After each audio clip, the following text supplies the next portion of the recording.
예, 일어서서 말씀드려야 마땅한 주제입니다만 마이크 사정이 이렇게 돼서 하는 수 없이 앉아서 말씀드리는 것을 국민 여러분 양해해 주시기 바랍니다. 존경하는 국민 여러분, 사랑하는 당원 여러분, 여러분께 머리 숙여 사과드립니다. 신당 통합 좌절로 여러분께 크나큰 실망을 드렸습니다. 부실한 통합 결정이 부끄러운 결말을 낳았습니다. 신당 통합은 정치개혁의 기반으로서 필요했습니다. 저는 통합을 설 연휴 이전에 이루고 싶었습니다. 그래서 크게 양보하며 통합을 서둘렀습니다. 그러나 여러 문제에 부닥쳤습니다. 저는 그런 문제들에 세 가지 원칙으로 대처했습니다. 첫째, 통합을 유지한다는 원칙입니다. 둘째, 통합 주체들의 합의를 지킨다는 원칙입니다. 셋째, 민주주의 정신을 존중한다는 원칙입니다. 그러나 통합 주체들의 합의는 부서졌습니다. 2월 9일의 합의를 허물고 공동대표 한 사람에게 선거의 전권을 주는 안건이 최고위원회의 표결로 강행 처리됐습니다. 그것은 최고위원회의 표결 대상이 될 수 없는 것입니다. 민주주의 정신은 훼손됐습니다. 그들은 특정인을 낙인 찍고 미리부터 배제하려 했습니다. 낙인과 혐오와 배제의 정치가 답습됐습니다. 그런 정치를 극복하려던 우리의 꿈이 짓밟혔습니다. 합의가 부서지고 민주주의 정신이 훼손되면서 통합의 유지도 위협받게 됐습니다. 더구나 그들은 통합을 깨거나 저를 지우기로 일찍부터 기획했던 것으로 보입니다.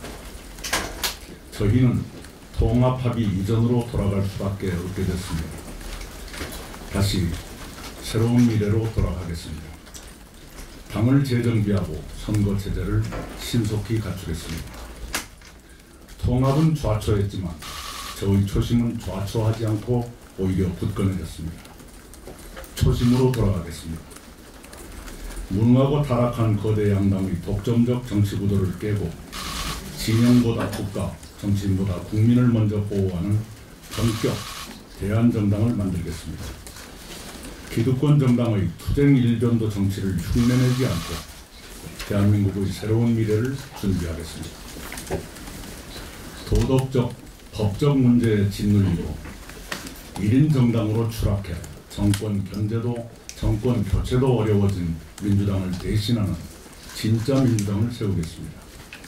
민주당의 자랑스러웠던 정신과 가치와 품격을 저희가 회복하겠습니다. 거짓과 협잡이 난무하는 정치판을 정직과 상식이 통하는 곳으로 바꾸겠습니다. 당장은 여당의 과반의석 확보를 저지하도록 저희가 더 맹렬히 싸우겠습니다. 총선에 매진하며 총선 이후까지 대비하겠습니다. 국민과 당원 여러분께 거듭 죄송합니다. 그러나 법적 합당 이전에 신당 판도가 분명해진 것은 불행 중 다행인지도 모르겠습니다. 불확실성은 긴 것보다 짧은 것이 좋기 때문입니다. 국민과 당원 여러분이 겪으시는 오늘의 실망이 내일의 희망이 되도록 저희들이 최선을 다하겠습니다. 부디 저희들의 잘못을 용서해 주시고 저희들의 충정을 받아주시기 바랍니다. 감사합니다.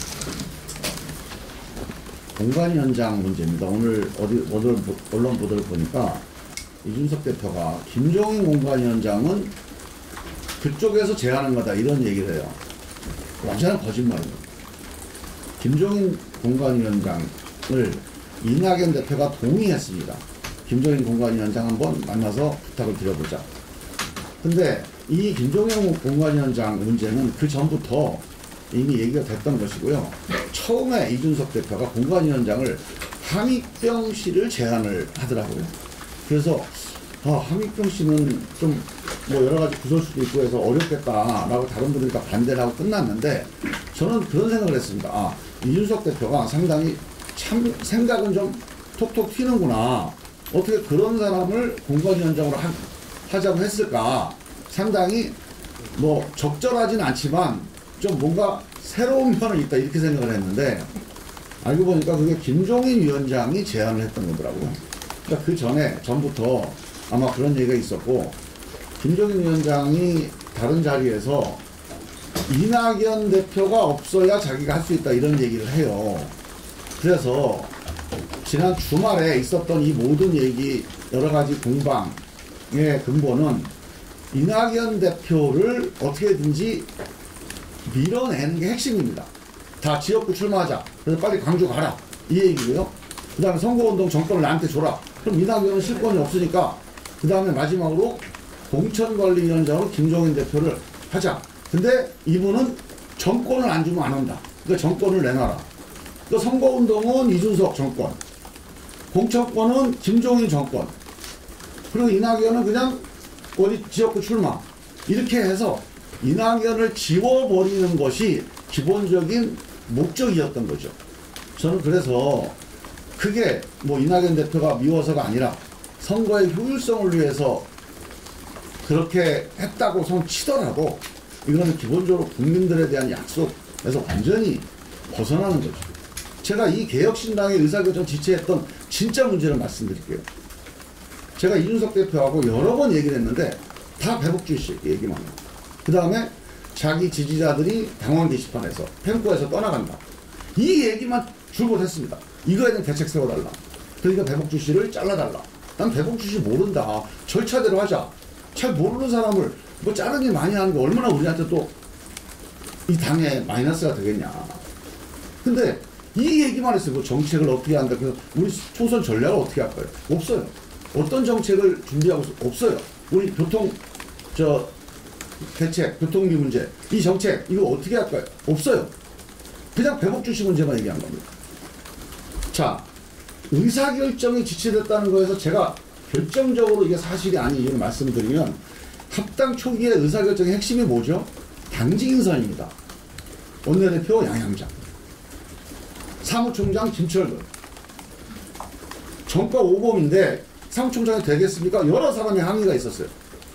그래도 이준석 대표가 하자니까 합시다. 그리고 이낙연 대표님이 결단해서 하자고 했어요. 수석대변인 허은아.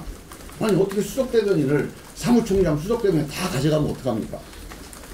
지금 지지자들이 떠나가니까 뭔가 얼굴로 우리가 많이 알려진 기존에 있는 개혁신당 사람들이 포진이 돼야 이 사람들 무마할 수 있대요.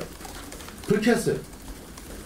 정책위의장 김영남, 여기에 김만원 교수를 이낙연 대표가 그래도 이분이 훌륭한 교수님이니까 좀 새로운 인물 하나 집어넣읍시다. 우리 쪽 사람도 아닙니다. 자, 이렇게 해서 당직을 다 이준석 대표가 하자는 대로 그냥 일사천리로 결정을 해줬습니다. 아니, 사무총장, 대변인, 정책위의장 다 결정됐으면 빨리 뭘 일을 해가지고 진도를 나가는 거 책임은 누구한테 있습니까? 그 당직 맡은 사람한테 있잖아요. 그 일에 아무것도 진도를 안 나가고 오직 배복주 씨 얘기만 가지고 계속 얘기하다가 나중에 가서 정권 달라는 얘기를 한 거예요. 그래서 저는 이거는 상식적이지 않다. 사실관계가 틀립니다.